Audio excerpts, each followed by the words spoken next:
الحمد لله نحمده ونستعينه ونستغفره ونؤمن به ونتوكل عليه ونعوذ بالله من شرور أنفسنا ومن سيئات أعمالنا من يهده الله فلا مضل له ومن يضلل فلا هادي له ونشهد أن لا إله إلا الله نشهد أن محمدا عبده ورسوله أما بعد فأعوذ بالله من الشيطان الرجيم بسم الله الرحمن الرحيم الله نزل أحسن الحديث كتابا متشابها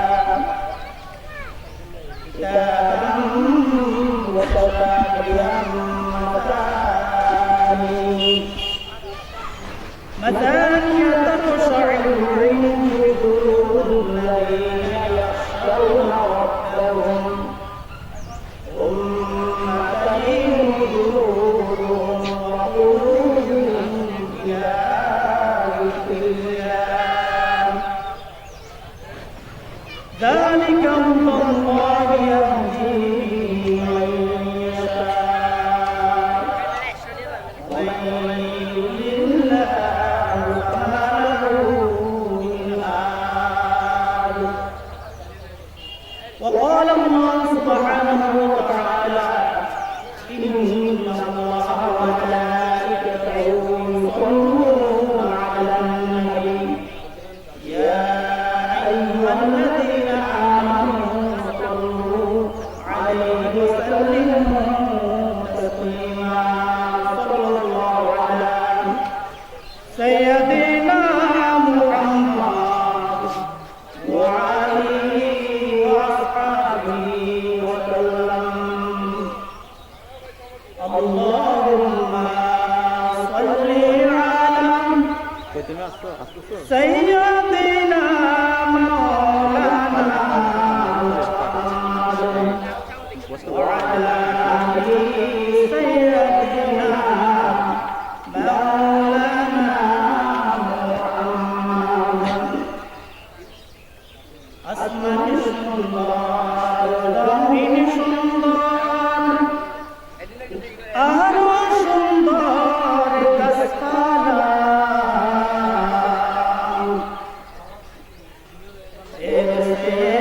বেশি সুন্দর বিশ্বনবী মুস্তাফা আল্লাহুম্মা সাল্লি আলা সাইয়্যিদিনা মাওলানা মুহাম্মদ ওয়া আলা আলি সাইয়্যিদিনা মাওলানা মুহাম্মদ আরবের বুকে মক্কার পরে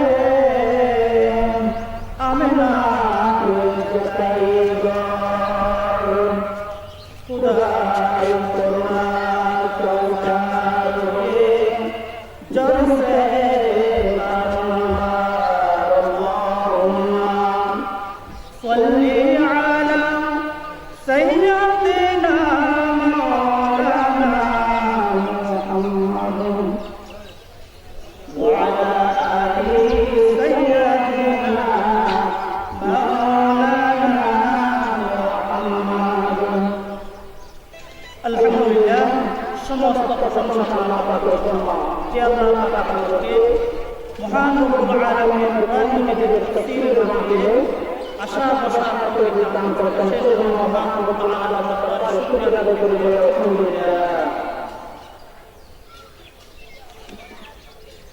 মধ্যম কুচিড়িয়া উত্তরপাড়া জেলা ইসলাম আন্দোলন সমাবেশ করতে বিশাল উপস্থিত সভাপতি আলহাজ S M Abdul Alam, chairman মহানগরী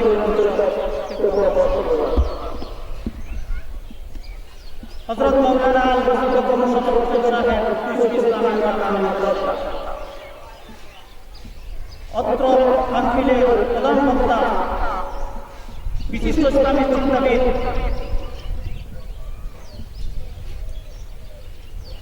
হযরত আল্লামা ডক্টর রহমান সাহেব, আরো বক্তব্য পেশ করবেন হযরত মাওলানা আল্লামা আব্দুল হাই মোহাম্মদ ফরিদুল্লাহ ঢাকা, আরো বক্তব্য পেশ করবেন আন্তর্জাতিক খ্যাতি সম্পন্ন মুফতি কুরআন আল্লামা আব্দুল হাই সাহেব, আরো বিশিষ্ট আলেম দ্বীন তাফসীর পেশ করবেন এবং আমার প্যান্ডেলে উপবিষ্ট আমার ছোট এবং বড় ভাইরা, মঞ্চে উপবিষ্ট আমার সমবয়সী ভাইরা, পর্দার আড়ালে মা ও বোনেরা, আমি আমার আলোচনা শুরুতে জানাই আসসালামু আলাইকুম ওয়া রাহমাতুল্লাহি ওয়া বারাকাতুহু।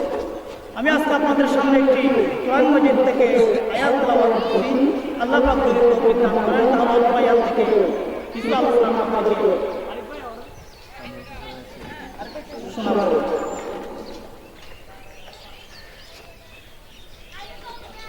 আলহামদুলিল্লাহ, অত্র মাহফিলের অন্যতম প্রধান আকর্ষণ হযরত আল্লামা কামরুল ইসলাম সাইদ আনসারী আমাদের মাঝে উপস্থিত হয়েছেন। ইনশাআল্লাহ বাদ জুহুর বাদ জুমার আলোচনা পেশ করবেন। আপনারা যে যেখানে আসুন না কেন ইনশাআল্লাহ বাদ জুমা উপস্থিত হয়ে হুজুরের আলোচনা শোনার জন্য বিনীত অনুরোধ। সম্মানিত হাজিরিন, আপনাদের সামনে যে আমি আল্লাহ পাকের কোরআন পাক থেকে যে একটা আয়াত তেলাওয়াত করলাম, অত্র আয়াতের মধ্যে আল্লাহ পাক বলেছেন, আমি আয়াতের প্রথমে সরল অনুবাদটি করে দিচ্ছি, তারপর আমরা ব্যক্তি বিশ্লেষণ মধ্যে চলে যাব। আল্লাহ পাক অত্র আয়াতের মধ্যে বলছেন, আল্লাহু নাযালা আহসানাল হাদিস কিতাবাম মুতাশাবিহা। আল্লাহ পাক সর্বোত্তম বাণী সংকলিত গ্রন্থ নাযিল করেছেন, সর্বোৎকৃষ্ট বাণী সংকলিত কিতাব অবতীর্ণ করেছেন। কিতাবাম মুতাশাবিহা, যা পরস্পর সাদৃশ্যপূর্ণ, সুসামঞ্জস্যপূর্ণ, যা একটি আরেকটির সাথে মিল রয়েছে। মাতানি, একই বিষয় বলে বারবার বর্ণনা করা হয়েছে। একটি বিষয় বিভিন্ন জায়গার মধ্যে বারবার পুনরাবৃত্তি করা হয়েছে, বারবার আবৃত্তি করা হয়েছে। তাকে শাহিদু মিনহু জুলুদুল্লাযীনা ইয়াখশাউনা রাব্বাহুম, যারা তাদের রবকে ভয় করে, এতে তাদের শরীর রোমাঞ্চিত হয়ে ওঠে, তাদের অন্তর, তাদের দেহ কাঁপিয়ে ওঠে, শিহরিয়ে ওঠে।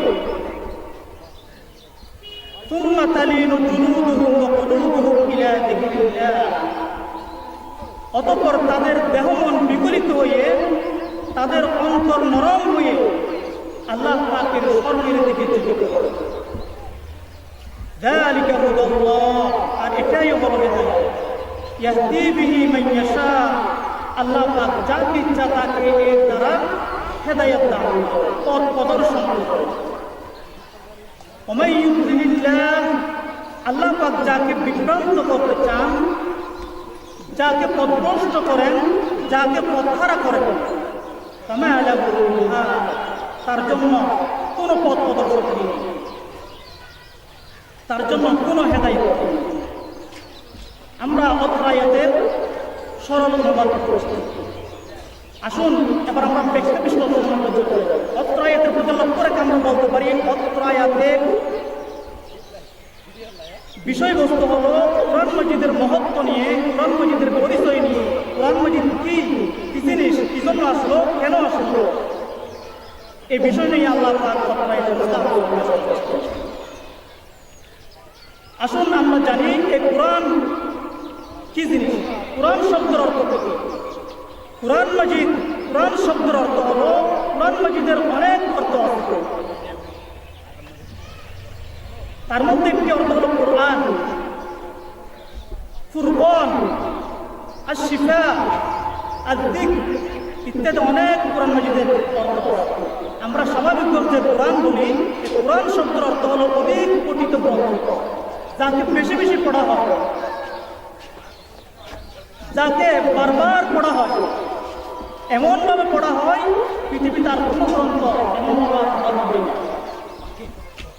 পৃথিবীতে যত গ্রন্থ আছে সব গ্রন্থ একবার দুইবার পড়লে আর পড়তে মন চাই না, কিন্তু কোরআন এমন একটি গ্রন্থ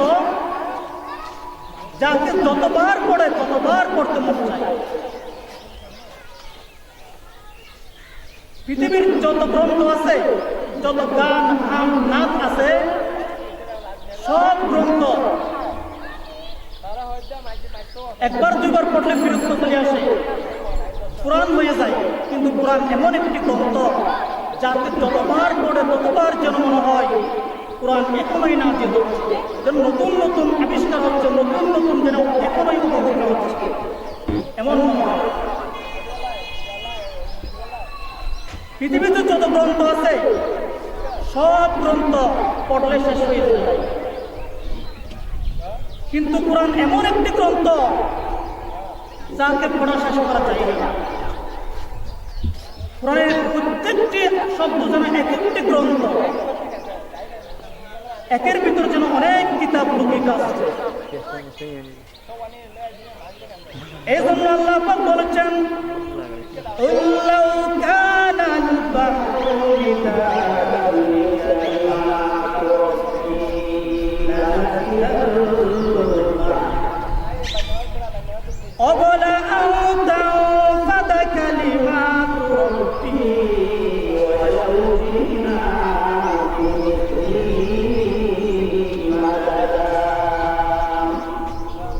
আল্লাহ পাক বলছেন, দুনিয়ার মধ্যে যত সাগর আছে সব সাগরের পানি যদি খালি বানানো হয়, আর পৃথিবীর মধ্যে দুনিয়ার মধ্যে যত গাছপালা রয়েছে সব গাছপালা যদি বানানো হয়, আমার প্রভুর কথা আল্লাহ পাকের বাণী যদি লিখা করে, আমার প্রভু লিখা, আমার প্রভুর কথা লিখা শেষ করার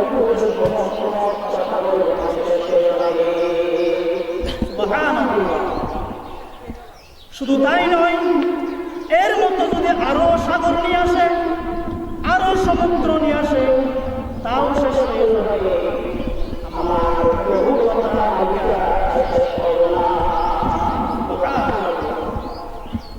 সম্মানিত হাজির, কোরআন মাজিদ আমরা তেলাওয়াত করি। কোরআন মাজিদ পাঠ করা, পাঠ করতে বলা হয় কোরআন মাজিদ তেলাওয়াত। তেলাওয়াত শব্দের অর্থ হলো পিছু পিছু চলা, অর্থাৎ কোরআন মাজিদ পাঠ করার সময় অন্তর, মন, দিল, কলব পঠিত বিষয়ের পিছনে পিছনে চলবে, তারপর জীবনটাও তার পিছনে চলবে। এখন আমরা তেলাওয়াত করি, মনোযোগ সহকারে তেলাওয়াত করি, মনোযোগ সহকারে মন দিয়ে, অন্তর দিয়ে নামাজ না পড়লে যেমন নামাজ হয় না, শুধু ব্যায়াম হয়, ঠিক তেমনি মনোযোগ দিয়ে কোরআন মাজিদ না পড়লে কোরআন মাজিদকে তেলাওয়াত করা যাবে না। এই জন্য আল্লাহ পাক বলেছেন সূরাতুল বাকারার 121 নম্বর আয়াতের মধ্যে আল্লাহ পাক বলেছেন, আল্লাযীনা আতাইনাহুমুল কিতাবা ইয়াতলুনাহু হাক্কা তিলাওয়াতিহি উলাইকা ইউমিনুনা বিহি ওয়া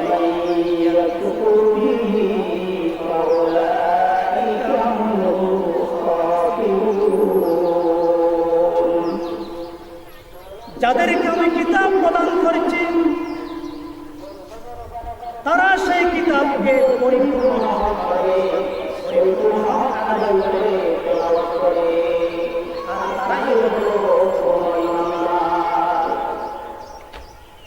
পরিপূর্ণ হক আদায় করে তেলাওয়াত করে যাদেরকে আমি কিতাব প্রদান করেছি। পরিপূর্ণ হক কিভাবে? কুরআন মাজিদের পরিপূর্ণ হক আদায় করতে হলে কেমন করে তেলাওয়াত করতে হবে? পরিপূর্ণ হক আদায় করে তেলাওয়াত করা মানে হলো কুরআন মাজিদ তেলাওয়াত করার সময় কুরআন মাজিদের প্রত্যেকটি শব্দ সহিহ শুদ্ধভাবে মনোযোগ সহকারে অর্থ বুঝে অর্থ না বুঝলে বোঝার চেষ্টা করে তেলাওয়াত করতে আজকে আমাদের মানে কুরআন মাজিদের হক আদায় করে মনোযোগ সহকারে কুরআন তেলাওয়াত না করলে অর্থ বুঝে কুরআন তেলাওয়াত না করলে কুরআন তেলাওয়াত করা যাবে না। এখন আমরা মনে করি কুরআন মাজিদ অর্থ বুঝে তেলাওয়াত করা মানে কঠিন। এটা আলেমদের দায়িত্ব, আলেমরাই কোরআন অর্থ বুঝবে, আলেমদের দায়িত্ব। এটা ভুল কথা। কুরআন মাজিদের আলেমদের দায়িত্ব হলো কুরআন মাজিদের প্রত্যেকটি শব্দের গভীরের মধ্যে ঢুকে বিভিন্ন হাদিস গবেষণা করে ফিকহের বিভিন্ন মাসালা মাসাইল বের করে দেওয়া হলো আলেমদের দায়িত্ব। আর ঈমানী এবং আমলী প্রেরণা নেওয়া হলো প্রত্যেক মুমিনদের দায়িত্ব। কাজেই আল্লাহ পাক তো নিজেই বলে দিচ্ছেন, আল্লাহ পাক সূরাতুল কমরের 22 নম্বর আয়াতের মধ্যে আল্লাহ পাক বলেছেন ওয়ালাকাদ ইয়াসসারনাল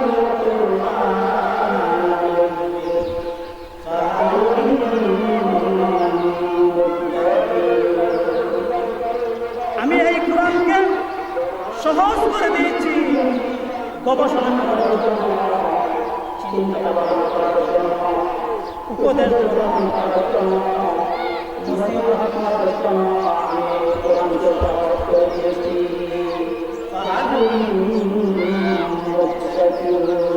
কে আসো এই কোরআনকে গবেষণা করার জন্য? আসো কে এই কোরআন থেকে শিক্ষা নেওয়ার জন্য আমি এই কোরআনকে সহজ করে দিয়েছি। যেমন বিসমিল্লাহির রহমানির রহিম আর-রহমান আল্লামাল কুরআন খালাকাল ইনসান আল্লামাহুল বায়ান। দেখুন প্রত্যেকটি আয়াতের শেষে আন আন করে যেন কবিতার মতো মনে হয় কত সহজ। قل هو الله أحد الله الصمد لم يلد ولم يولد ولم يكن له كفوا أحد। সব আয়াতের শেষে দা যেন কবিতার মতো একটা শেষে আহাদ আহাদ আল্লাহ কত সুন্দর করে সাজিয়ে দিয়েছেন। ইন্না আ'তাইনাকাল কাউসার ফাসাল্লি লিরাব্বিকা ওয়ানহার ইন্না শানি'আকা হুয়াল আবতার। কবিতার মতো একটা আলোচনার সাথে কত সুন্দর করে মিলিয়ে আল্লাহ পাক সাজিয়ে দিয়েছেন। এজন্য তো আমাদের 8 বছর 9 বছর 10 বছরের ছেলেরা পুরা 30 পারা পড়তে পারে। ঠিক তেমনি কুরআন মাজিদ তেলাওয়াত করা যেমন সহজ, শিখা যেমন সহজ, অর্থ বুঝতে তেমন সহজ। সুতরাং কুরআন মাজিদের পূর্ণ হক আদায় করতে হলে আমাদের উচিত কুরআন মাজিদকে বুঝে বুঝে তেলাওয়াত করা। কুরআন মাজিদ না বুঝলে অর্থ বোঝার চেষ্টা করে কুরআন মাজিদ তেলাওয়াত করা, চেষ্টা চালিয়ে যাব। আমরা যদি কুরআন মাজিদের পূর্ণ হক আদায় করতে না পারি তাহলে আমরা পূর্ণ ঈমানদার হতে পারবো না। কারণ আল্লাহ পাক নিজে বলেছেন আল্লাযীনা আতাইনাহুমুল কিতাব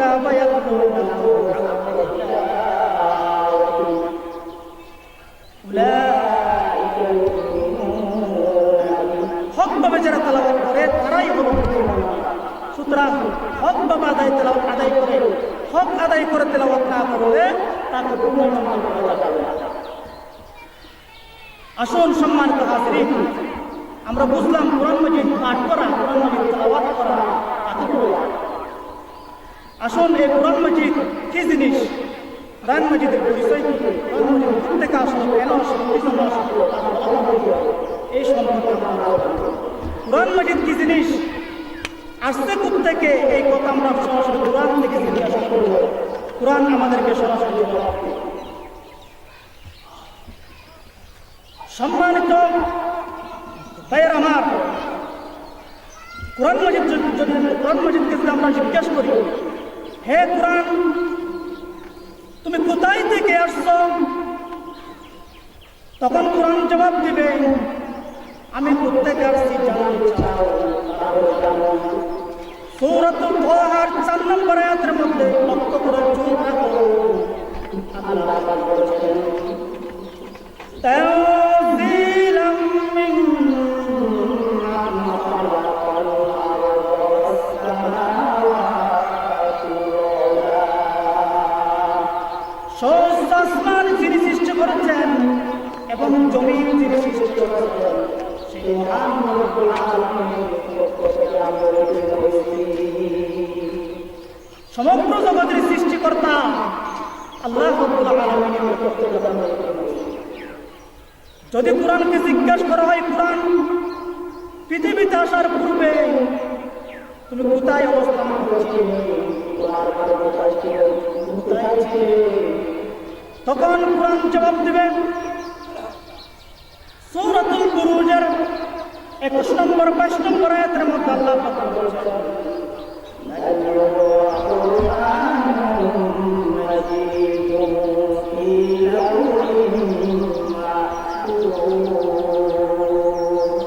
অতীব সম্মানিত কোরআন, যা লৌহে মাহফুজের মধ্যে সংরক্ষিত ছিল।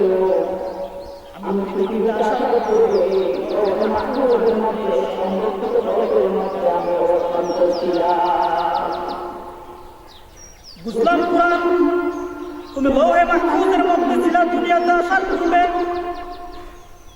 তাহলে বলো দুনিয়াতে আসার সময় কার পরবর্তী মনে হয়েছিল?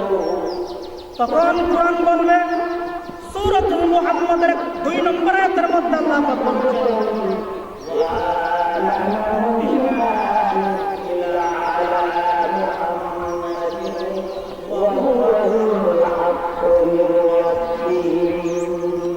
বিশ্বনবী হযরত মুহাম্মদ মুস্তাফা সাল্লাল্লাহু আলাইহি ওয়াসাল্লাম আল্লাহ পাক সূরাতুল ফুরকানের 1 নম্বর আয়াতের মধ্যে আল্লাহ পাক বলেছেন তাবারাকাল্লাযী নাযালাল ফুরকানা আলা আবদিহি লিয়াকুনা লিল আলামিনা নাযীরা। অতীব বরকতময় মহান সত্তা আল্লাহ তাআলা, আল্লাহ সুবহানাহু ওয়া তাআলা বিশ্ববাসীকে সতর্ক করার জন্য, বিধি প্রদর্শন করার জন্য, সত্য মিথ্যা পার্থক্য করার দেওয়ার জন্য তার বান্দা হযরত মুহাম্মদ সাল্লাল্লাহু আলাইহি ওয়াসাল্লামের সম্মানিত হাজিরিন, কোরআন শব্দের আরেকটি অর্থ বললাম আল ফুরকান।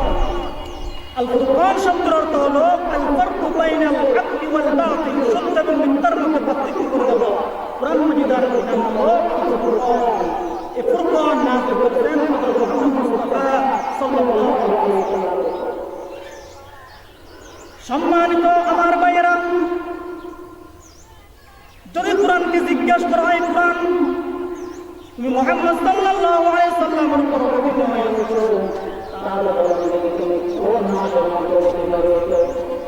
তখন কোরআন জবাব দিবে শাহরু রমাদান আল্লাযী উনজিলা ফীহিল কুরআন হুদাল লিন-নাসি ওয়া বায়িনাতিন মিনাল হুদা ওয়াল ফুরকান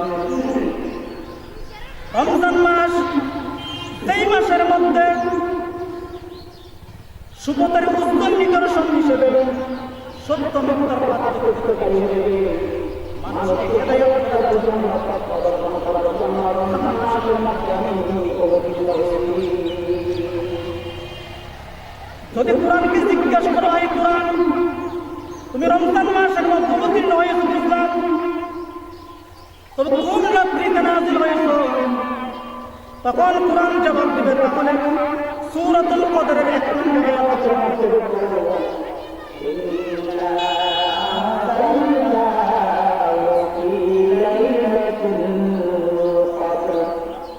পবিত্রতম রাত্রি লাইলাতুল কদর।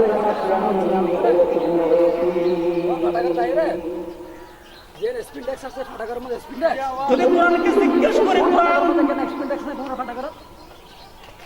তুমি শবে কদরের সময় নাযিল হয়েছ, লাইলাতুল কদরে নাযিল হয়েছ বুঝলাম, কেন নাযিল হয়েছ? তোমার উদ্দেশ্য কি? কি কারণে নাযিল হয়েছে যদি জিজ্ঞাসা করা হয়, কোরআন তখন বলবে সূরাতুল ইব্রাহিমের 1 নম্বর আয়াতের মধ্যে আল্লাহ পাক বলেন, লিতুখরিজান নাসা